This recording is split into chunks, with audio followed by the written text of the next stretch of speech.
ओम विश्वानि देव शवितर्दुरितानि पराशव यत भद्रम तन्न आसव। हे परम कृपाळु परमात्मा, मारी अंदर रहेला दुर्गुण दुर्व्यसन એને મારાથી કોશો દૂર કરી દે અને જેનાથી મારું કલ્યાણ થાય, જેનાથી મારી આત્મિક ઉન્નતિ થાય એવા ગુણોથી તું મને ભરી દે। આપણે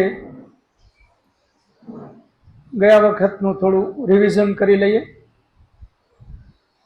ચાર વેદના નામ ऋग्वेद, यजुर्वेद, सामवेद, अथर्ववेद। चार ऋषिमुनिना नाम अग्नि ऋषि, वायु ऋषि, आदित्य ऋषि, अंगिरा ऋषि। चार विषय ज्ञान, कर्म, उपासना, विज्ञान। चारे चार वेद में मंत्रों की संख्या 10,552 मंत्रों, 1975 मंत्रों, 1875 मंत्रों અને 5,977 मंत्रों। चारे चार वेदना चार उपवेद आयुर्वेद, धनुर्वेद, गंधर्ववेद અને અર્થવેદ। અહીંયા સુધી આપણે ગયા વખતે કર્યું। હવે આના પછી આગળ આપણે ચાર બ્રાહ્મણ ગ્રંથો ऐतरीय ब्राह्मण ग्रंथ, सतपथ ब्राह्मण ग्रंथ, तांडेय ब्राह्मण ग्रंथ અને गोपथ ब्राह्मण ग्रंथ। ऋग्वेद ऐतरीय ब्राह्मण ग्रंथ, यजुर्वेद सतपथ ब्राह्मण ग्रंथ, सामवेद तांडेय ब्राह्मण ग्रंथ અને अथर्ववेद गोपथ ब्राह्मण ग्रंथ। जे लोको लखे छे फरी पाछो बोलू छूं। ऐतरीय ब्राह्मण ग्रंथ, सतपथ ब्राह्मण ग्रंथ, तांडेय ब्राह्मण ग्रंथ, गोपथ ब्राह्मण ग्रंथ। आ चार ब्राह्मण ग्रंथ एना पछी वेदना 6 अंग कीधा छे। शिक्षा, कल्प, निरुक्त, ज्योतिष, छंद અને व्याकरण। तमे जो आनी पहला चार वेदना एक एक वेदनी सामे एक एक नाम हता। अहींयाथी क्रम बदलाणो छे। हवे आ वेदनो आ अंग छे एवुं नथी। चारे चार वेदना आ 6 अंग छे। फरी पाछो बोलू छूं। 6 अंग शिक्षा, कल्प, निरुक्त, शिक्षा पछी कल्प, कल्प, शिक्षा, कल्प, निरुक्त, निरुक्त, निरुक्त, ज्योतिष, ज्योतिष, छंद, छंद અને व्याकरण, व्याकरण। आ 6 अंग छे। आपणा विद्वानोए एम कीधुं छे के जेमणे वेदनो अभ्यास करवो होय एमणे आ 6 अंगनो अभ्यास जरूर करवो जोईए। आ 6 अंग जे छे ए वेद केम वंचाय, वेद केम शिखाय, वेदना मंत्रों केम बोलाय, आ बधानुं एक प्राथमिक थी लई अने छेल्ले सुधीनुं ज्ञान आपे छे। एटले वेदनी पहेला आ 6 अंग आपणे शीखवा जोईए। 6 अंग आवे एना पछी 6 उपांग आवे छे। વેદના 6 ઉપાંગ. આ અંગ અને ઉપાંગને સમજવા માટે આપણે આ શરીરનું અંગ શું? તો હાથ. આને આપણે અંગ કહીએ. અને એનો ઉપાંગ શું? તો આંગળા. આંગળાને એના ઉપાંગ કહીએ. તો વેદના 6 અંગ આપણે બોલ્યા. હવે આવશે 6 ઉપાંગ. જે 6 ઉપાંગ જેને આપણે કહીએ છીએ એને જ આપણે 6 દર્શન શાસ્ત્ર કહીએ છીએ. ઉપાંગ કયો અથવા તો દર્શન શાસ્ત્રો કયો, બંને એક જ. તો 6 દર્શન શાસ્ત્ર એને પણ આપણે લખી લઈએ. યોગ દર્શન, યોગ દર્શન, સાંખ્ય દર્શન, સાંખ્ય દર્શન, વૈશેષિક દર્શન, વૈશેષિક દર્શન, ન્યાય દર્શન, ન્યાય દર્શન, મીમાંસા દર્શન, મીમાંસા દર્શન, મીમાંસા દર્શન અને વેદાંત દર્શન, વેદાંત દર્શન. તો 6 અંગ અને 6 ઉપાંગ છે. ફરી પાછો બોલું. યોગ દર્શન, સાંખ્ય દર્શન, વૈશેષિક દર્શન, ન્યાય દર્શન, મીમાંસા દર્શન અને વેદાંત દર્શન. આ 6 દર્શન શાસ્ત્રો છે જેને આપણે ઉપાંગ કહીએ છીએ. આ 6 દર્શન શાસ્ત્રોમાં છેલ્લા જે આપણે 2 દર્શન શાસ્ત્ર બોલ્યા, મીમાંસા દર્શન અને વેદાંત દર્શન, એને પૂર્વ મીમાંસા અને ઉત્તર મીમાંસા પણ કહે છે. મીમાંસા અને પૂર્વ મીમાંસા, અને વેદાંત દર્શનનું બીજું નામ છે ઉત્તર મીમાંસા. વેદાંત દર્શનનું બીજું નામ શું છે? ઉત્તર મીમાંસા. બધા પોતપોતાના મોબાઈલ સાયલેન્ટ કરી નાખે કૃપયા. મોબાઈલ કોઈનો વાગે નહીં, આની કાળજી લઈએ. મોબાઈલ બધા સાયલેન્ટ કરી લઈએ. તો વેદાંત દર્શનને ઉત્તર મીમાંસા અને મીમાંસા દર્શનને પૂર્વ મીમાંસા, આ રીતે પણ કહે છે. એ જ રીતે વેદાંત દર્શનનું ત્રીજું નામ પણ છે. ત્રીજું નામ છે બ્રહ્મસૂત્ર. તો વેદાંત દર્શનને ઉત્તર મીમાંસા પણ કહે અને બ્રહ્મસૂત્ર પણ કહે છે. બ્રહ્મસૂત્ર એટલા માટે કહે છે કારણ કે વેદાંત દર્શનમાં બ્રહ્મ માટેની જ બધી વાતો છે. એમાં જેટલા સૂત્રો લખ્યા છે એ બધા જ બ્રહ્મની પ્રાપ્તિ કઈ રીતે કરવી, ઓમ તો બધા જ દર્શનમાં આ લખેલું છે, બ્રહ્મ માટેની જ વાત. પરંતુ આમાં વિશેષ માત્ર ને માત્ર બ્રહ્મ માટેની વાત, એટલે એમને બ્રહ્મસૂત્ર પણ કહે છે. તો આ છે 6 આપણા દર્શન શાસ્ત્રો. ફરી પાછો એક વખત દર્શન શાસ્ત્રોને બોલી જાઉં છું. યોગ દર્શન, સાંખ્ય દર્શન, વૈશેષિક દર્શન, ન્યાય દર્શન, મીમાંસા દર્શન, વેદાંત દર્શન. આ 6 દર્શન શાસ્ત્રોમાં બે શાસ્ત્રોની જોડા છે. યોગ અને સાંખ્ય એનું એક જોડું,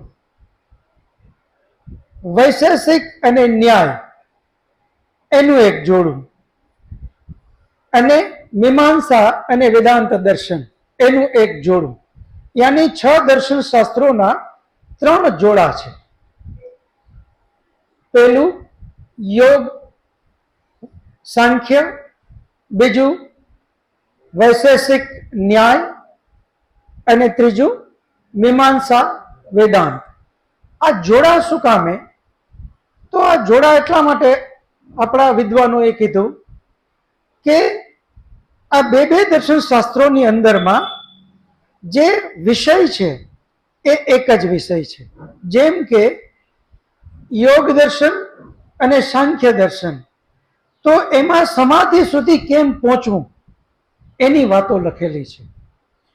સમાધિ સુધી પહોંચવા માટે કયા કયા પગથિયાથી આપણે જવું જોઈએ એ બધી વાત યોગ દર્શન અને સાંખ્ય દર્શનમાં કરેલી છે. યોગ દર્શન એ પ્રેક્ટિકલ બતાવ્યું છે બધું, કે કઈ રીતે પરમાત્માની પ્રાપ્તિ સુધી પહોંચવું, અને સાંખ્ય દર્શનમાં થિયરી બધી બતાવી છે.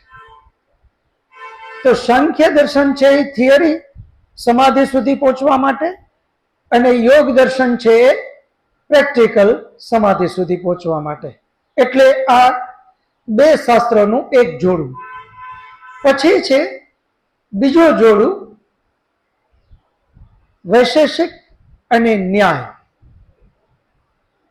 તો વૈશેષિક અને ન્યાય બંને શાસ્ત્ર એકબીજાના પૂરક છે. જેમ કે ન્યાયની વાત કરવી છે, તો ન્યાય કઈ રીતે કરવો, અથવા તો કયા શબ્દનો કયો અર્થ કરવો, કઈ વાત કોણે કેમ કરવી જોઈએ, કોની શું જવાબદારી, જ્યાં ન્યાયને અંગત જે કઈ વાત આવે છે એ વૈશેષિક અને ન્યાય દર્શનમાં કીધેલી છે. એટલે એ બંનેનું એક જોડું. અને ત્રીજું જોડું જે છે એ છે મીમાંસા અને વેદાંત. આવો જૈનભાઈ આગળ, ગૌરવ આવી જાઓ, જૈનભાઈ આગળ આવો, આગળ બેસો. તો વૈશેષિક મીમાંસા અને વેદાંત એનું એક જોડું છે. એ એટલા માટે એનું જોડું છે કે એની અંદરમાં બ્રહ્મ વિશેની જ બધી વાતો લખી છે. બ્રહ્મ વિષયક. બ્રહ્મ એટલે શું, બ્રહ્મ કોને કહેવાય, બ્રહ્મા કોણ, કેવડો, ક્યાં, આ બધી જ વાતો બ્રહ્મ વિશે જે લખી છે એ મીમાંસા દર્શન અને વેદાંત દર્શનમાં લખી છે. એટલે જ એમના બે નામ છે, પૂર્વ મીમાંસા અને ઉત્તર મીમાંસા. તો મીમાંસા ને પૂર્વ મીમાંસા પણ કહે, અને વેદાંતને ઉત્તર મીમાંસા પણ બોલે છે. એ જ રીતે વેદાંત દર્શનનું ત્રીજું નામ છે બ્રહ્મસૂત્ર. બ્રહ્મસૂત્ર એટલા માટે જ છે કારણ કે એમાં બધા સૂત્રો બ્રહ્મને લઈને લખેલા છે. તો આ આપણા 6 ઉપાંગ આવ્યા. પેલા આપણે 6 અંગ કીધા, પછી આ દર્શન શાસ્ત્રો એટલે વેદના 6 ઉપાંગ. હવે આ 6 જે ઉપાંગ છે એમના 6 અલગ અલગ ઋષિ મુનિ છે. 4 વેદનું ગહન અધ્યયન કરી અને ઋષિ મુનિઓએ એમાંથી અલગ અલગ વિષય કાઢી અને શાસ્ત્રોની રચના કરી. તો યોગ દર્શનની રચના મહર્ષિ પતંજલિએ કરી. અહીંયા આપણે શબ્દ રચયિતા એટલા માટે કહીએ કે એમણે વેદમાંથી જેટલું યોગ યાની ઈશ્વર પ્રાપ્તિ સમાધિ સુધી પહોંચવા માટે જે વેદમાં 4 વેદમાં લખેલું હતું એને અલગ કર્યું, અને એમનું નામ છે યોગ દર્શન. કારણ કે યોગ એટલે સમાધિ. એ મહર્ષિ પતંજલિએ એમાં લખ્યું, એટલે આપણે એના રચયિતા કહીએ છીએ. પરંતુ જ્યારે જ્યારે યોગ એક શાસ્ત્રનું પણ નામ છે અને યોગ એક વિદ્યા પણ છે. તો યોગ વિદ્યા એ તો સ્વયં પરમાત્માએ વેદમાં કીધેલી છે. તો યોગના રચયિતા સ્વયં પરમાત્મા છે. યોગ શાસ્ત્રના રચયિતા જે ચારે ચાર વેદમાંથી એમણે લીધું એટલે એ મહર્ષિ પતંજલિ છે. તો યોગ દર્શનની રચના કોણે કરી? મહર્ષિ પતંજલિ. સાંખ્ય દર્શનની રચના કોણે કરી? કપિલ ઋષિએ. કપિલ ઋષિએ જે એમને પ્રશ્નો આવ્યા કે સમાધિ સુધી કેમ પહોંચવું, તો એની જે થિયરિકલ જે કંઈ જ્ઞાન આપ્યું એ કપિલ ઋષિએ સાંખ્ય દર્શનમાં આપ્યું. એ જ રીતે એના પછીનું દર્શન છે વૈશેષિક દર્શન. અને વૈશેષિક દર્શન મહર્ષિ કણાદે લખ્યું છે. વૈશેષિક દર્શન કોણે લખ્યું? મહર્ષિ કણાદ. ત્યાર પછીનું દર્શન છે ન્યાય દર્શન. તો ન્યાય દર્શનની રચના કોણે કરી? મહર્ષિ ગૌતમ ઋષિએ. કોણે કરી છે? ગૌતમ ઋષિએ. ત્યાર પછી આવે છે મીમાંસા દર્શન. મીમાંસા દર્શનની રચના જૈમિની ઋષિએ કરી છે. અને છેલ્લે વેદાંત દર્શન એમની રચના વ્યાસ ઋષિએ કરી છે. તો આ 6 દર્શન યોગ, સાંખ્ય, વૈશેષિક, ન્યાય, મીમાંસા અને વેદાંત એમના 6 ઋષિમુનિ પતંજલિ ઋષિ, કપિલ ઋષિ, કણાદ ઋષિ, ગૌતમ ઋષિ, જૈમિની ઋષિ અને વ્યાસ ઋષિ, આ 6 એના ઋષિમુનિ છે. એક વખત ફરી પાછો રિપીટ કરું. યોગ દર્શન પતંજલિ ઋષિ, સાંખ્ય દર્શન કપિલ ઋષિ, વૈશેષિક દર્શન કણાદ ઋષિ, ન્યાય દર્શન ગૌતમ ઋષિ, મીમાંસા દર્શન જૈમિની ઋષિ અને વેદાંત દર્શન વ્યાસ ઋષિ. આ 6 દર્શન અને 6 એના ઋષિમુનિ છે. આજે આપણે મહર્ષિ દયાનંદ સરસ્વતીજીએ વેદ અભ્યાસ માટેનો જે સિલેબસ કીધો એમાં હવે માત્ર 11 ઉપનિષદ બાકી રહ્યા. એટલે 11 ઉપનિષદના નામ પણ આજે આપણે લખી લેશું. એટલે વેદ માટેનો જે મહર્ષિ દયાનંદ સરસ્વતીજીએ કીધું કે વેદ જેને ભણવા છે એમને શરૂઆત ક્યાંથી કરવી? તો શરૂઆત ઉપનિષદથી કરવી જોઈએ અને પછીથી આગળ આગળ આગળ આગળ વધતું જવું જોઈએ અને પછી છેલ્લે વેદ વાંચવા જોઈએ, તો એને સમજવા સહેલા પડે. તો ઉપનિષદ અત્યારે આપણે કહીએ તો ખૂબ જ વધારે છે.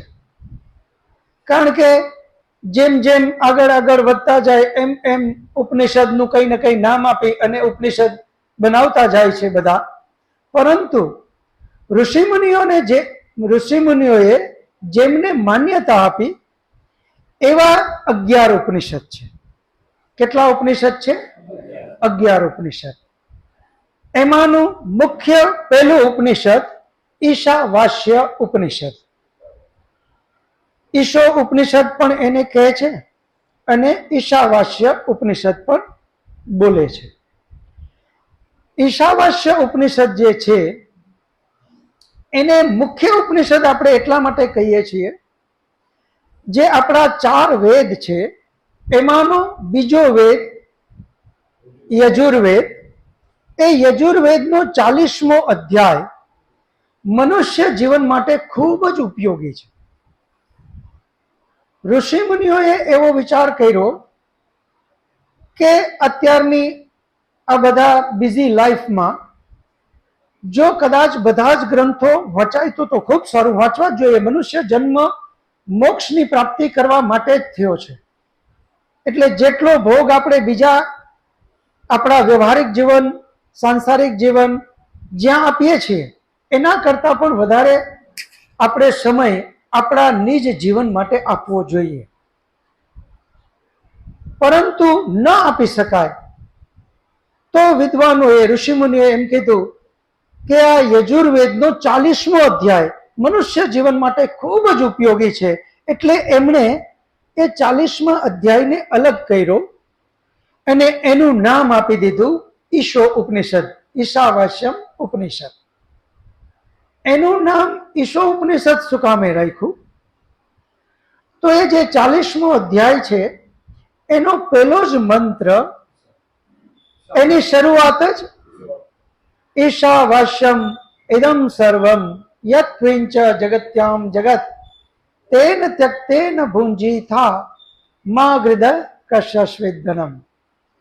એની શરૂઆત જ ઈશાવાસ્યમ ઇદમ સર્વમ. બહુ સહેલા શબ્દો છે. ઈશ્વર દરેક જગ્યાએ, ઇદમ સર્વમ બધે જ એક સરખો કણકણમાં વસેલો છે. એટલા માટે એનો પહેલો શબ્દ જે આ મંત્રનો પ્રાણ છે એ લઈ અને એનું નામ આપી દીધું ઈશાવાસ્ય ઉપનિષદ. વિદ્વાનો એમ કહે છે કે આપણા ઋષિમુનિઓએ આ એક ઉપનિષદને સમજાવવા માટે બીજા 10 ઉપનિષદની રચના કરી. તો મુખ્ય ઉપનિષદ ઈશાવાસ્ય ઉપનિષદ અને બીજા 10 કુલ 11 ઉપનિષદને આપણા ઋષિમુનિઓએ માન્યતા આપી છે. તો પેલો ઈશો ઉપનિષદ, બીજો કેનો ઉપનિષદ, કઠો ઉપનિષદ, પ્રશ્ન ઉપનિષદ, મુંડકો ઉપનિષદ, માંડુક્ય ઉપનિષદ, ऐतरेय उपनिषद, तैत्तरीय उपनिषद, बृहदारण्यक उपनिषद, छांदोग्य उपनिषद અને શ્વેતાશ્વતરો ઉપનિષદ. આ 11 ઉપનિષદ છે. જેમની પાસે લાલ બુક ન હોય એ લોકો આ બુક લઈ લેજો. આ લાલ બુકની અહીંયા આપણી પાસે ત્યાં કાઉન્ટર ઉપર એ રાખશું જ. જતી વખતે એ લઈ લેજો. આ જે કઈ વાત કરી છે એ બધી જ વાત એ લાલ બુકમાં લખેલી છે, એટલે ઘરે જઈને પણ પાછું રિપીટ તમે કરી શકશો. તો આ 11 ઉપનિષદ છે અને એ 11 ઉપનિષદનો આપણે અધ્યયન આસ્તે આસ્તે કરશું. પણ આ અત્યાર સુધીનો આપણો વેદ અને વેદ કનેક્ટેડ આખો સિલેબસ આપણે બોલી લીધો. હવે આપણે જે ગયા વખતે જ્યાંથી વિષયને છોડ્યો ત્યાંથી આપણે ક્રમશઃ આગળ ચાલુ કરીએ. તો ગયા વખતે આપણે 3 તત્વને વેદમાં નિત્ય માન્યા છે. 3 તત્વ જે નિત્ય છે એ કયા કયા? કોણ કહેશે? હાથ ઊંચો કરો.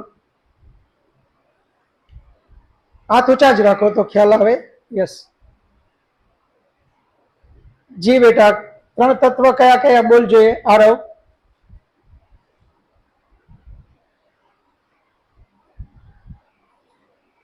જી ભરતભાઈ. ઈશ્વર, જીવ અને પ્રકૃતિ. પરમાત્મા, ઈશ્વર, બરાબર. પરમાત્મા, જીવાત્મા અને પ્રકૃતિ. આ 3 તત્વને આપણે નિત્ય કીધા છે.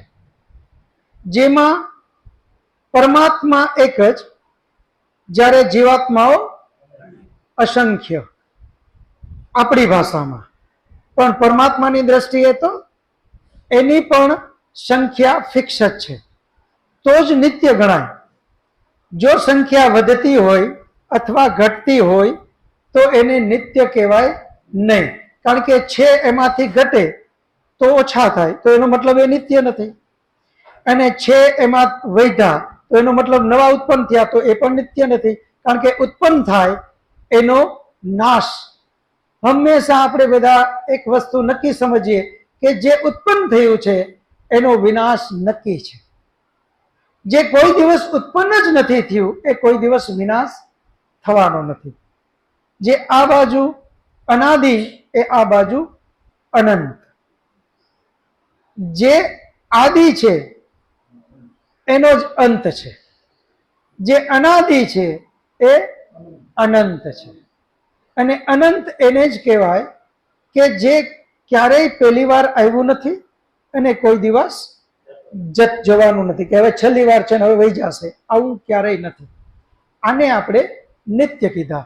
તો નિત્યની અંદરમાં એક પરમાત્મા અને અનેક જીવાત્માઓ, અને ત્રીજું પ્રકૃતિ.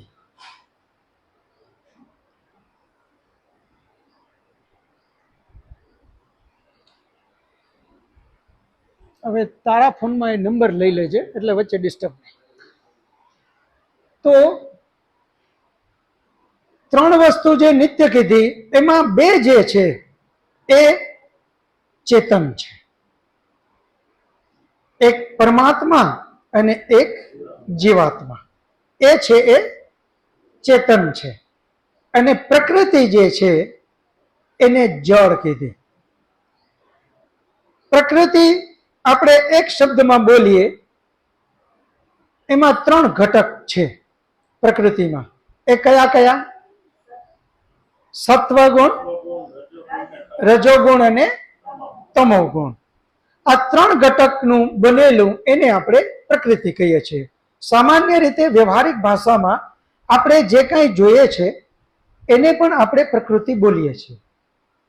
પરંતુ અહીંયા જે પ્રકૃતિની વાત છે એ આ જે દેખાય છે એ પ્રકૃતિની વાત નથી, પરંતુ સૂક્ષ્મમાં સૂક્ષ્મ મૂળ જ્યાંથી બન્યું છે આ બધું એ ત્રણ ઘટકમાંથી બન્યું. સત્વગુણ, રજોગુણ અને તમોગુણ. એને એક શબ્દમાં આપણે કહીએ તો પ્રકૃતિથી આપણે સંબોધન કરીએ છીએ. એટલે સત્વ, રજ અને તમ સાંખ્ય દર્શનમાં કપિલ ઋષિએ કીધું સત્વ રજસ તમસામ સામ્ય અવસ્થા પ્રકૃતિ. એ ત્રણેયની સામ્ય અવસ્થા કહીએ તો એને પ્રકૃતિ એક શબ્દમાં આપણે બોલીએ છીએ. તો એ જે છે એ જળ છે. અને જળ માટેની આપણે બધી વાતો ગયા વખતે કરી છે.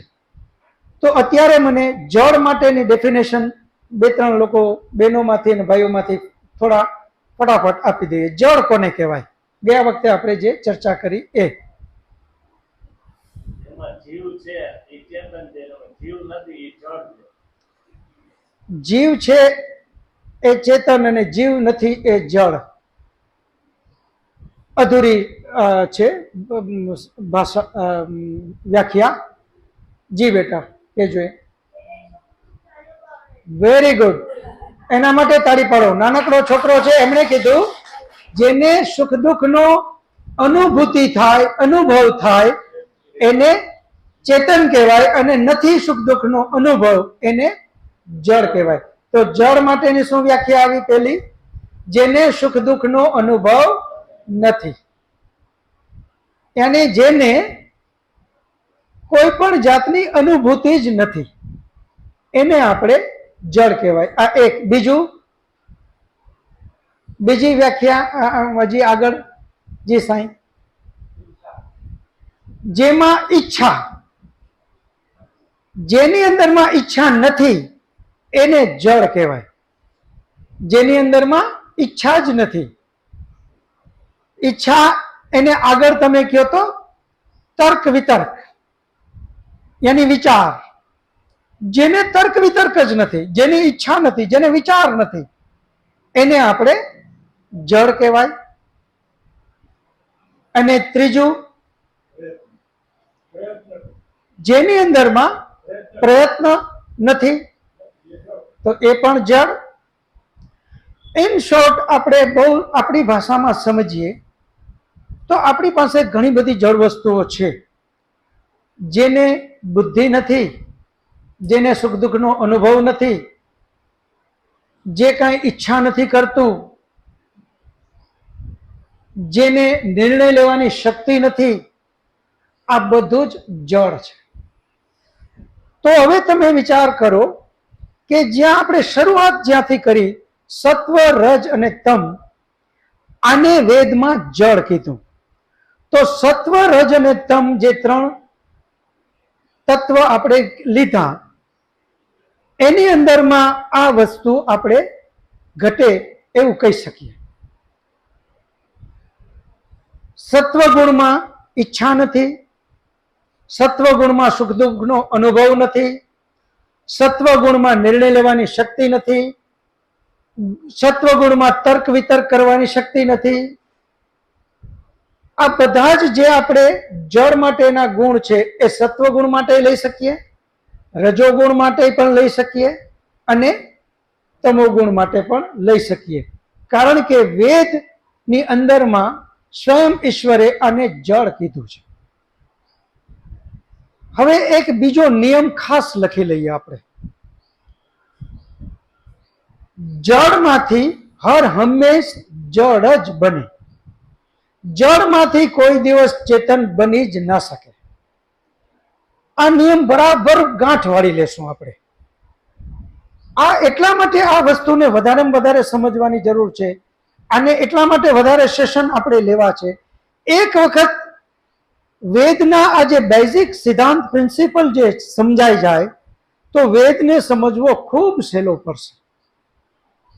તો આ 3 તત્વ જળ છે. હવે એ 3 તત્વનું મિશ્રણ કરીને જ આગળ આગળ આગળ આગળ બધી વસ્તુઓ બનતી બનતી બનતી બનતી બનતી બનતી આ 5 મહાભૂત બન્યા. અને એ 5 મહાભૂતમાં આપણું શરીર પણ આવી જાય. આ જે કંઈ છે બધું જ બન્યું. તો આ 5 મહાભૂત શું થાય? જળ કે ચેતન? જળ. હવે અહીંયાથી આપણે ફરી પાછું ઉપાડીએ આગળ આગળ સમજવા માટે. આ શરીરની અંદર જે અંગ ઉપાંગ છે, જેમ કે આ મારો હાથ, આ હાથ જળ છે કે ચેતન? જળ. જળ શું કામે? જળ શું કામે? કારણ કે એ જળમાંથી જ બન્યું છે એટલે જળ છે. હલે તો એ એટલા માટે છે કે એની અંદર એવી એક ઈશ્વરે વ્યવસ્થા ગોઠવી છે. સમજવા માટે અત્યારે આપણી ઉપર બધા પંખા છે એ હલે જ છે, છતાં આપણે એને શું કહીએ? જળ કે ચેતન? જળ. એને આપણે ચેતન શું કામે નથી કહેતા? કારણ કે એની અંદરમાં એક મેકેનિઝમ ગોઠવેલું છે અને એ મેકેનિઝમના હિસાબે એ પંખો ફરે છે. એ જ રીતે એ મેકેનિઝમ જે મનુષ્યએ બનાવ્યું, આ શરીરનું મેકેનિઝમ કોણે બનાવ્યું? સ્વયં પરમાત્માએ. પરમાત્માએ એક વ્યવસ્થા ગોઠવી દીધી છે કે ભાઈ મારે બોલવું હોય તો અંદર એવી એવી વ્યવસ્થાઓ છે. અંદરથી એટલો હવાનો પ્રેશર, અહીંયા એક સ્વર પેટી ગોઠવી અને એ બધી વ્યવસ્થાના ભાગરૂપે અંદરથી અવાજ નીકળે. પરંતુ એ જળ છે. પેલો નિયમ શું? જળમાંથી જળ જ બને, જળમાંથી કોઈ દિવસ ચેતન બની શકે નહીં. આ પેલો નિયમ. બીજો નિયમ બહુ સરસ રીતે સમજો. બીજો નિયમ, જળ ચેતનમાંથી કોઈ દિવસ શક્તિ લઈ શકતો નથી.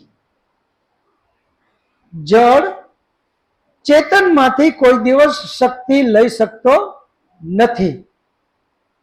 અને જળ ચેતનને કોઈ દિવસ શક્તિ આપી શકતો પણ નથી. જળ ચેતનમાંથી કોઈ દિવસ શક્તિ લઈ શકતો નથી અને જળ ચેતનને કોઈ દિવસ શક્તિ આપી શકતો નથી. તો હવે આ પંખો છે એ જળ છે, એ ફરે છે તો એ કોની શક્તિથી ફરે છે? ઇલેક્ટ્રિક શક્તિથી. ઇલેક્ટ્રિક શક્તિ શું છે? જળ. એ એનો ખોરાક છે, એ એને ફેરવે છે. ઇલેક્ટ્રિસિટી જે છે એ પણ ઉત્પન્ન શેમાંથી થાય છે? જળમાંથી જ. અને એ જળ જ જળને ફેરવે છે. એ જ રીતે આપણે ગાડી સમજો, ગાડીને ચલાવવા વાળો ગાડીનો આત્મા થોડી વાર સમજી લઈએ આપણે.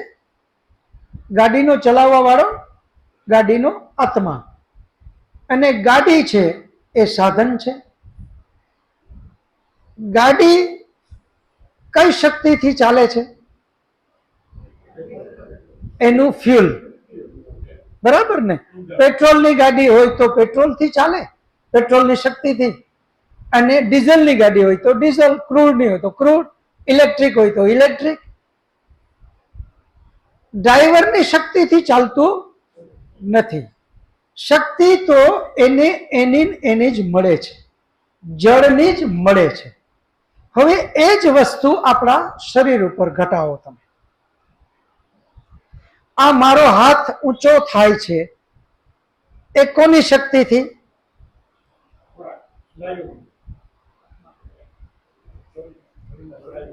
સ્નાયુ, ખોરાક કે આત્મા? કોનાથી? આત્માથી થશે આ હાથ ઊંચો, કે આ હાથ છે એ કોઈ બીજી શક્તિથી ઊંચો થશે? કોનાથી? ખોરાકથી. એકદમ મક્કમ મને કહ્યો કે ખોરાકથી જ. કારણ શું કામે? આત્મા ચેતન છે. આત્મા શું છે? ચેતન. જ્યારે આ મારો હાથ છે એ જળ છે, તો આત્માની શક્તિ કોઈ દિવસ જળ લઈ જ ન શકે, કારણ કે આત્મા ચેતન છે.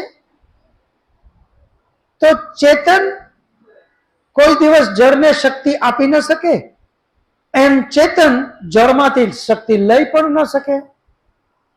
જેમ ગાડીની અંદરમાં પેટ્રોલ ખલાસ થાય પછી અંદર બેઠેલો આત્મા ગમે એવા સેલ્ફ મારે પણ ગાડી ચાલશે નહીં.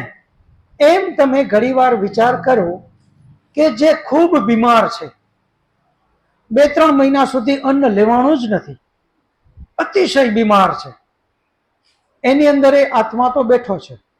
હવે એ વિચાર કરે કે મારો હાથને ઊંચો કરવો, પણ એ હાથ ઊંચો નહીં કરી શકે. શું કામે? કારણ કે એને જે શક્તિ અંદર મળવાની છે એ જળમાંથી જ મળવાની છે. એ જે પાણી પીએ છે એ પણ જળ, એ ખોરાક ખાય છે એ પણ જળ, એ જે કાંઈ લે છે એ બધું જ જળ છે. એ જળમાંથી જ આ શરીરને શક્તિ મળવાની છે. હવે એ શક્તિ મળવાની એને બંધ થઈ, ગાડીમાં ફ્યુલ મળવાનું બંધ થયું. એમ આ શરીરની, આ ગાડીનું ફ્યુલ શું છે? આપણો ખોરાક, પાણી, લિક્વિડ કયો યા સ્થૂળ પદાર્થ કયો, એ આપણું ફ્યુલ છે. હવે એ બંધ થઈ જાય તો આ શરીર પણ ચાલતું બંધ થઈ જાય. આત્મા હોવા છતાં ગડપણમાં જવું છે આમ અને પગ મુકાઈ જાય આમ. શું કામે? કારણ કે અંદર વ્યવસ્થા શરીરની બગડી. એટલા માટે જળને જળની જરૂર છે. આત્મા હોવા છતાં આંખમાં ઉંમર જાય એમ વૃદ્ધાપો આવે, કારણ કે એ શરીર છે, સાધન છે. સાધનની એક ઉંમર બતાવી છે અને એ સાધન બગડે તો ચેતન એમાંથી એની શક્તિ કઈ આપી ના શકે. જળને જળમાંથી જ શક્તિ લેવાની છે. આ બીજો સિદ્ધાંત. પહેલો નિયમ, જળ હંમેશા જળ જ રહે, એ કોઈ દિવસ ચેતન બની ના શકે. બીજો નિયમ,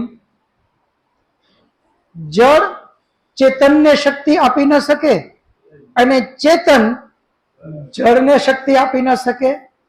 બીજા અર્થમાં કહીએ તો જળ ચેતનમાંથી શક્તિ લઈ ન શકે અને ચેતન જળમાંથી શક્તિ લઈ ન શકે. આ બીજો નિયમ. હવે આ જળને વિસ્તૃત આપણે સમજીએ. જેમ કે અહીંયા આપણે જેટલી જેટલી જળ વસ્તુઓ છે એની તમને અસરની વાત કરીએ તો જળની જળને જ માત્ર અસર થશે. જેમ કે ગરમી, ભયંકર ગરમી હોય તો એ ગરમીની ઇફેક્ટ કોને થશે? શરીરને. હવે અહીંયા જુઓ, ખૂબ વિચારવું અને ચિંતન વાળી વાત એ છે કે દુખી કોણ થશે, શરીર કે આત્મા? હવે આપણે જે હું એવું ચાહત કરશું, દુખી કોણ થશે, શરીર કે આત્મા? જી બેન, શરીર. શરીર. ફરી જો અહીંયા ભૂલ કરી આપણે, જ્યાં જળ છે એને કોઈ અનુભૂતિ નથી, તો જ જળ કહીએ આપણે. શરીર છે એ જળ છે, તો જળને કોઈ જાતનો સુખ દુઃખનો અનુભવ નથી, એને ઈચ્છા નથી, એને તર્ક વિતર્ક નથી, એને જ આપણે જળ કીધું છે. એટલા માટે જ અહીંયા બે વાત કરી મેં કે ભયંકર ગરમી હશે તો અહીંયા બહુ વિચાર કરીને સમજીએ, એ તડકાની સીધી અસર શરીરને થશે. આ બિલકુલ સમજો. એ તડકાની ઇફેક્ટ કોને થશે? શરીરને થશે. પરંતુ એ શરીર જળ હોવાથી એને એની અનુભૂતિ નહીં થાય. અનુભૂતિ કોને થશે? અંદર બેઠેલો આત્માને. કારણ કે એ ચેતન છે, તો સુખ દુઃખનો અનુભવ કોને થશે? આત્માને. જ્યારે જ્યારે આ બે વસ્તુને ખાસ સમજીએ, આવી જે કોઈ વસ્તુ છે એને બે વિભાગમાં આપણે વિભાજિત કરશું. એક ચેતન અને બીજું જળ. તો હવે અહીંયા એક વસ્તુ પાછી બીજી સમજી લઈએ કે આ ગરમી આત્માને લાગે તો ત્યાં પાછું ના પાડવી પડશે આપણે. ગરમી આત્માને સીધી કોઈ ઇફેક્ટ કરતી નથી. ગીતાજીનો મહાન શ્લોક સ્વયં કૃષ્ણ ભગવાને ગીતાજીમાં કીધું, આત્માને ન બાળી શકાય, યાની આત્માને ગરમી લાગે નહીં તો જ બળે નહીં. આત્માને ન બાળી શકાય, ન ભીંજવી શકાય, ન કાપી શકાય, ન સૂકવી શકાય. યાની આત્માને જે ભૌતિક વસ્તુઓની ઇફેક્ટ છે એ કોઈ આત્માને ડાયરેક્ટ કરી ન શકાય, પરંતુ અનુભૂતિ પાછી આત્માને જ થાય છે. આ બે વસ્તુમાં ખાસ ચિંતન કરજો.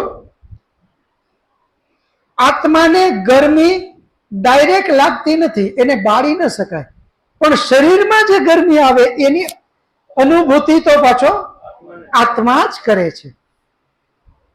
ભૂખ શરીરને લાગે કે આત્માને લાગે? ફરી ભૂલ કરી. ભૂખ આત્માને લાગે, પણ જરૂરિયાત ક્યાં છે?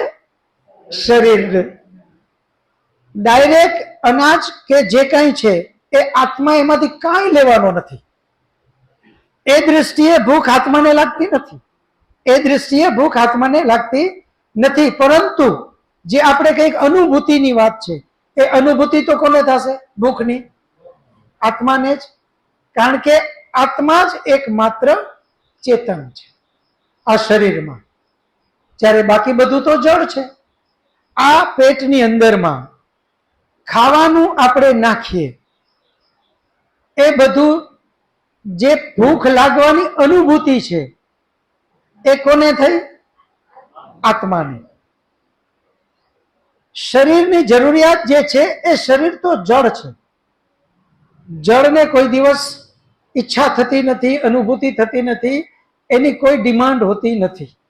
પરંતુ આત્માને આ શરીર રૂપી સાધનને ચલાવવું છે, એને આ શરીર રૂપી સાધનની જરૂર છે. એટલે વ્યવસ્થાના ભાગરૂપે એ બધી જ જવાબદારી અને ફિલિંગ્સ આત્મા સુધી પહોંચે છે. એ વ્યવસ્થા કોણે કરી? પરમાત્માએ. ભૂખ લાગે અને એની અસર આત્માને થાય. આ બધી વ્યવસ્થા કોણે કરી? પરમાત્માએ. જ્યાં જ્યાં આપણે જળ અને ચેતનની વાત આવે ત્યારે આ સ્પષ્ટ સમજજો.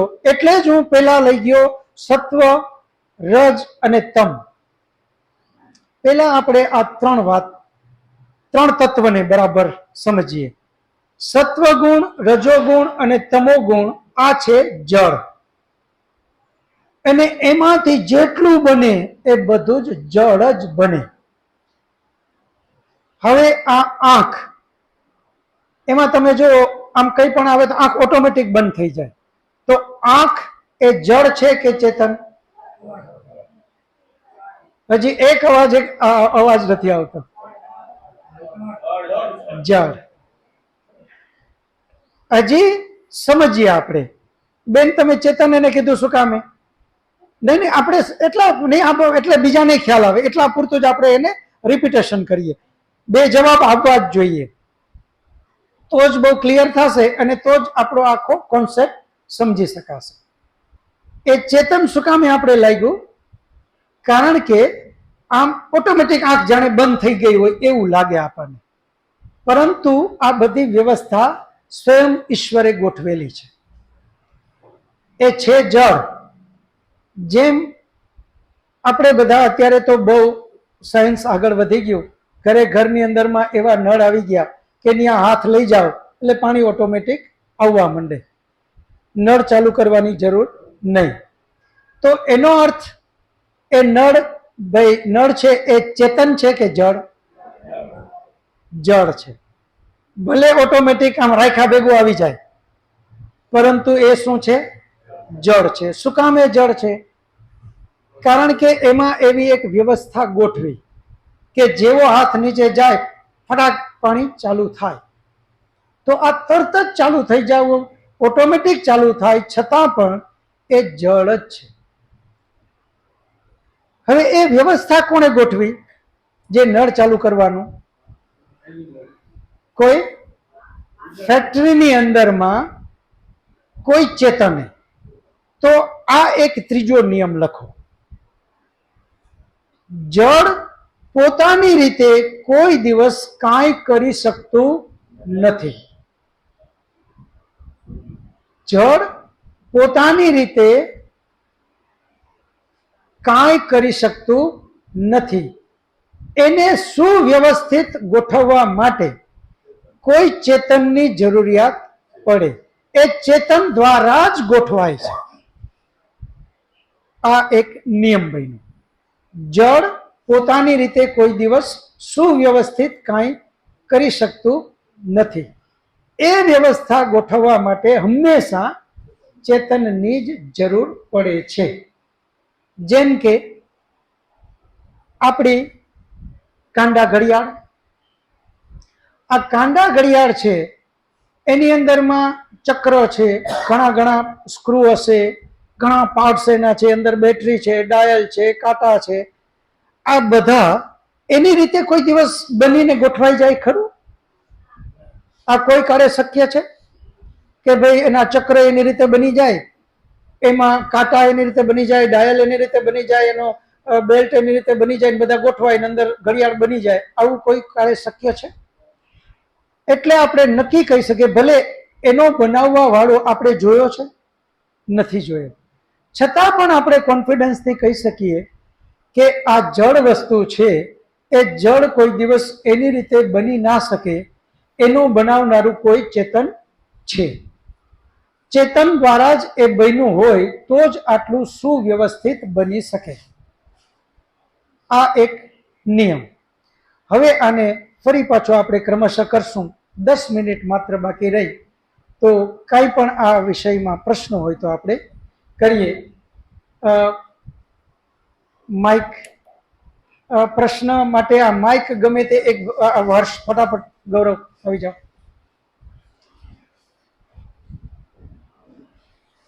પ્રશ્ન માઇકમાં જ બોલશો એટલે આમાં રેકોર્ડિંગ થાય, નહીતર ઉત્તરની ખબર નહીં પડે.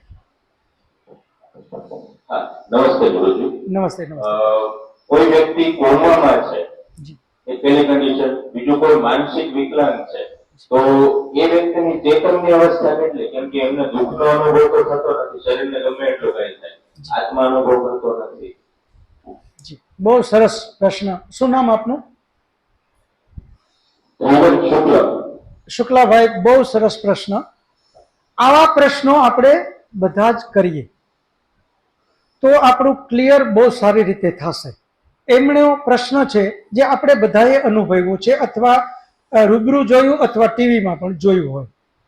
એક વ્યક્તિ કોમામાં છે. હવે એ કોમામાં વયો ગયો વ્યક્તિ. હવે એને સુખ દુઃખનો અનુભવ પણ નથી. એની અંદરમાં એની સામે કોણ આવ્યું કોણ ગયું એનો પણ એને કંઈ ખબર નથી. એમના ભાઈ જાય અને કહે તો પણ એ કંઈ જવાબ નહીં આપે. એના પત્ની જાય તો પણ કંઈ જવાબ નહીં આપે. એના મિત્રો જાય, માતા પિતા જાય, કોઈ પણ જશે તો એ બિલકુલ જવાબ નહીં આપે. આની અંદરમાં આપણે બે વસ્તુને અલગ કરેલી છે શરીરમાં, એક જળ અને બીજું ચેતન. તો ચેતન શું છે? ઓનલી એક આત્મા. બાકીનું જે બધું આખું વ્યવસ્થા છે એ જળ છે. ચેતનની અંદરમાં જેમ જીવાત્મા છે, તો જીવાત્મા જે છે એ અલ્પ શક્તિ છે, એ સર્વશક્તિમાન નથી. એના હિસાબે જેમ પરમાત્મા સર્વશક્તિમાન છે, તો એને નથી આંખની જરૂર, નથી નાકની જરૂર, નથી કાનની જરૂર, નથી ત્વચાની જરૂર. આવી કોઈ પણ વસ્તુની એને જરૂર નથી, કારણ કે એ સર્વશક્તિમાન છે. જ્યારે જીવાત્મા છે એ અલ્પ શક્તિ હોવાથી એમને આ બધી જ વસ્તુનો અનુભવ કરવા માટે સાધનની જરૂર પડશે, સાધનની જરૂર છે.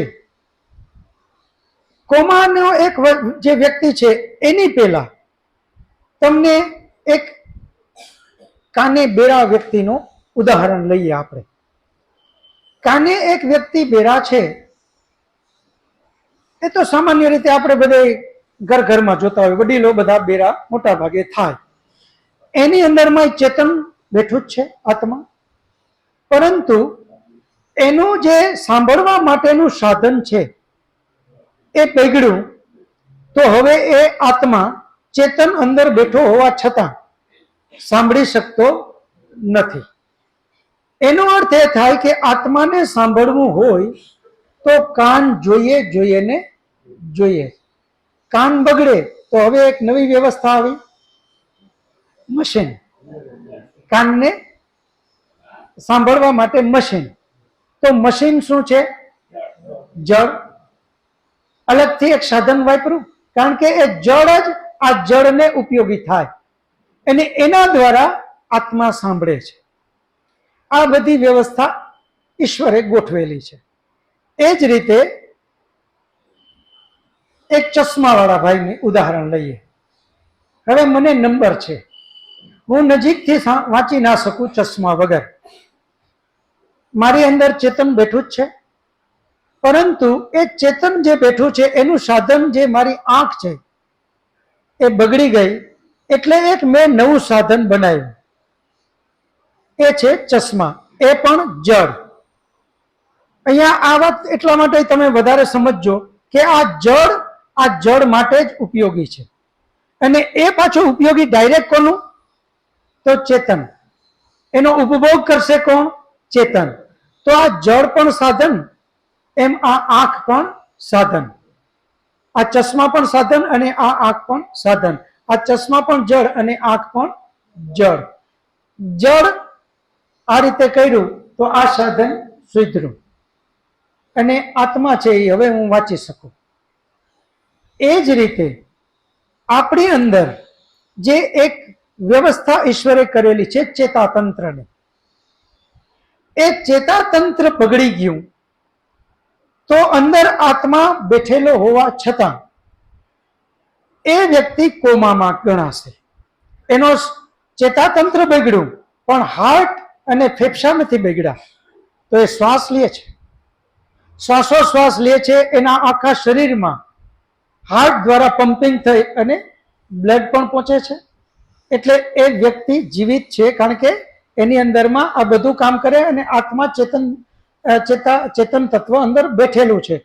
પરંતુ જેમ આંખ બગડે અને એ જોઈ ન શકે, કાન બગડે એ સાંભળી ના શકે, એ જ રીતે એનું ચેતાતંત્ર બગડી ગયું.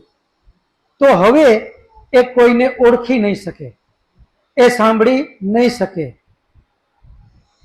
એ કોઈ સંવેદના નહીં લઈ શકે. આનું એક જીવંત ઉદાહરણ આપણે લઈએ. આપણે સમજો કે આ હાથની અંદરમાં કોઈ મોટો તકલીફ આવી અને અહીંયા કંઈક ઓપરેશન કરવાની વાત આવી, તો ડોક્ટર આપણે શું કરશે? અહીંયા એક એવું એનેસ્થેશિયાનું ઇન્જેક્શન આપી દેશે કે અહીંયાથી એ ખોટો થઈ જશે અને અહીંયાથી બાકીનો બધો ભાગ વર્ક કરશે. હવે એને ડોક્ટર કાપો મારશે, એ પોતે જોવે છે, નથી કોમામાં, નથી કાંઈ, છતાં પણ એના જે દુઃખનું જે ચેતાતંત્ર સુધી જે પહોંચવું જોઈએ એને આપણે સંવેદનાને ડિસ્કનેક્ટ કરી નાખી. ઈશ્વરની જે વ્યવસ્થા ગોઠવાયેલી છે એમાં આપણે શું કર્યું? જે સંવેદનાઓ દુઃખની ત્યાં પહોંચે છે એને કટ ઓફ કરી નાખી. એટલે જે આત્મા, જે ચેતન તત્વ છે એના સુધી જે દુઃખ પહોંચતું હતું એ પહોંચવાનું બંધ કરી દીધું. હવે આપણી સામે એને કાપે, ત્યાં હાડકું ફિક્સ કરે, ત્યાં સ્ક્રૂ મારે, સ્ટીલની પ્લેટ ગોઠવે, આ બધું જ કરી પાછું ચામડી રાખી અને ટાંકા લઈ બધું કરી નાખે, આપણને કાંઈ દુઃખ થતું નથી. એનો અર્થ એ થાય કે આત્મા સર્વશક્તિમાન નથી, એને દુઃખ દેવા માટે પણ સાધન જોશે જ. આ વિષય હજી ઘણો લાંબો છે, આ બહુ ગહન પ્રશ્ન છે અને આને સમજવો પણ એટલો જ ગહન છે. પરમાત્મા આપણને અલગ અલગ શરીરમાં શું કામે મોકલે છે? આપણને એટલે કોણ? આ બધા જ વિષય આગળ આપણે આવશે અને એ વખતે આપણે આ આત્માને વધારે ક્લિયર સમજતા જશું. અત્યારે તમારો પ્રશ્ન જે આ જળ અને ચેતન માટેનો આવ્યો, તો એનો જવાબ આટલો જ આપણે અત્યારે રાખીએ કે આત્મા ચેતન છે, પરંતુ સર્વશક્તિમાન ન હોવાથી એને આ બધા સાધન જોઈએ. કોમામાં જનારા વ્યક્તિનું સાધન બગડી ગયું એટલે એ આત્મા હવે કાંઈ કરી શકતો નથી. એ ન પત્નીને ઓળખે, ન માતા પિતાને ઓળખે, ન મિત્રને ઓળખે, ન ભાઈ બહેનને ઓળખે, ન સગાવાલાને ઓળખે, ન કોઈને ઓળખી શકે. જેવું એનું ચેતાતંત્ર પાછું સારું થઈ ગયું, કોમામાંથી પાછા આવી ગયા, એટલે ફરી પાછો એ આત્મા, એના સાધન ફરી પાછું એને મળી ગયું, એ સાધન પાછું રિપેર થઈ ગયું. એટલે એ સાધન જેવું રિપેર થયું કે તરત જ એ આત્મા બધી જ સંવેદનાઓને ફીલ કરશે. સાધન વગર આત્મા કોઈ વસ્તુને ફીલ કરતો નથી. આ એનો જવાબ. કોમામાં સ્વપ્ન અવસ્થા હોય, જાગૃતિ ન હોય, કોમામાં સુખ દુઃખ મહેસૂસ કરી શકે. કોમાની અંદરમાં એ વ્યક્તિને આ બધી જ બાબતમાંથી એ કનેક્શન જ કટ થઈ ગયા છે, એટલે એને એવી કોઈ, પરંતુ કોમાના ડોક્ટરો આમાં વધારે કહી શકશે. એના ઘણા બધા અલગ સ્ટેજ હોઈ શકે. ઘણા આપણે નથી કહેતા કે અર્ધ કોમામાં છે, આપણે બોલીએ તો એ જવાબ આવે, આંખ ખોલે, પરંતુ બીજું કાંઈ રિએક્શન નહીં આપે. તો એનો સ્ટેજ અલગ હોઈ શકે. એ સાધન કેટલું બગડ્યું છે એના ઉપર છે, અને એ તો ડોક્ટર જ કહી શકશે કે આનું સાધન બિલકુલ બગડી ગયું તો એને કોઈ વસ્તુનો અનુભવ નહીં થાય. એનું સાધન મામૂલી બગડ્યું તો આપણી આ સામે આંખે ખોલશે, આંખમાંથી એટલી બધી એને ફિલિંગ આવે તો આંખમાંથી પાણી ઘણી વાર નીકળે છે, એ આપણે જોઈને રડે છે, પરંતુ એ બીજી કાંઈ વાત કરી શકતા નથી. તો એ એના અલગ સ્ટેજ હોય અને એ સ્ટેજને આધારે આપણે એની કઈ કક્ષા છે એ પ્રમાણે કરે. પરંતુ મેઇન અહીંયા જે વસ્તુ આપણો વિષય છે એને એ સમજો તમે કે આ જળ છે અને આત્મા ચેતન છે. ચેતન સર્વશક્તિમાન આત્મા ન હોવાથી જે આત્મા એને આ બધા સાધન જોઈએ. એ સાધન કેટલું બગડ્યું. હવે ઘણા કાનમાં જોશથી બોલો તો એ સાંભળે છે, કારણ કે એનું સાધન હજી થોડુંક બગડ્યું છે. તો જરા જોશથી બોલીએ તો એ આત્મા સુધી અવાજ પહોંચે છે. ઘણા એટલા બેરા થઈ ગયા છે, જેમ કોમાની વાત આવી એમ આ બેરામાં તમે લઈ શકો, એમ આંધળામાં લઈ શકો. અત્યારે ચશ્મા તમે અને મેં બંને પહેર્યા છે. આપણે એટલા ચશ્માની જરૂર નથી, સાધન થોડું જ બગડ્યું છે. પરંતુ એ બગડતા બગડતા એટલું બગડી શકે. ઘણા લોકોને એટલું બગડી ગયું કે જે આંખે બિલકુલ જોઈ નથી શકતા. જે આ સાધન હોય તો પણ કામ નથી આવતું. તો અહીંયા એ સાધન કેટલું બગડે છે એ વિષય બહુ ડીપમાં આપણે ડોક્ટરમાં એ ડોક્ટરનો વિષય છે. પણ મુખ્ય જે અહીંયા સમજવું છે, આત્મા જ આ શરીરમાં ચેતન છે. બાકીનું આખું શરીર જે છે, બધા જ અંગ એ જળ છે. આત્મા એ જળમાંથી કોઈ શક્તિ લઈ શકતો નથી કે દઈ શકતો નથી. જુઓ તમે, એનું એક બીજું ઉદાહરણ શું, કોમામાં વયો ગયો જે વ્યક્તિ, એમાં ચેતન તત્વ તો બેઠું જ છે.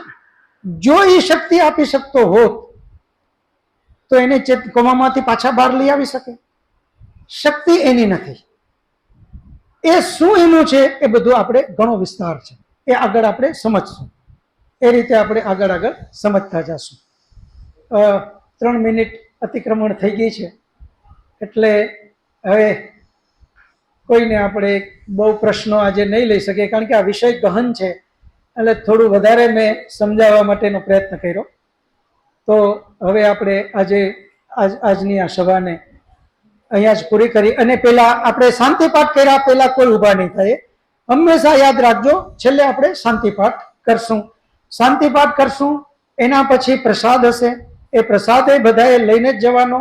અને આજે એક વિશેષ સૂચના પણ છે. આજે 5 થી 7 જેમ આપણે સત્યનારાયણ ભગવાનની કથા કરીએ છીએ ને, એમ સત્યનારાયણ ભગવાનની કથા વૈદિક રીતે પણ કથા થાય છે. એ આપણા આદરણીય અમૃતભાઈ પરમાર એ કરવાના છે. એમના દીકરા અત્યારે આવ્યા છે, તો એ બધાને ત્યાં છેલ્લે આપણે પત્રિકા આપશે, એ આપણે પત્રિકા લઈ લેશું. તો હવે શાંતિપાઠ બધા સાથે બોલી લેશું.